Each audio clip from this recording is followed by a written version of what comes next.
దేశంలోని కోట్లాది మందికి ఉపశమనం కలిగిస్తూ రిజర్వ్ బ్యాంక్ ఆఫ్ ఇండియా శుక్రవారం వడ్డీ రేట్లను 0.25% తగ్గిస్తున్నట్లు ప్రకటించింది.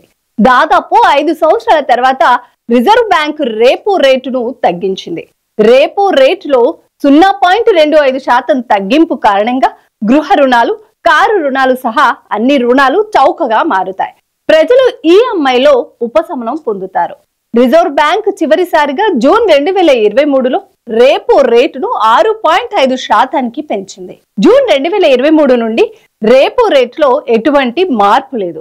జూన్ 2023 తర్వాత నేడు మొదటిసారిగా రేపో రేటు మారింది.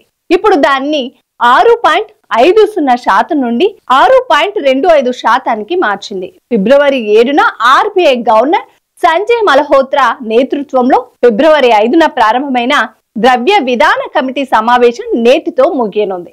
3 రోజుల పాటు జరిగిన ఈ ముఖ్యమైన సమావేశంలో రేపో రేటును తగ్గించాలని నిర్ణయించారు.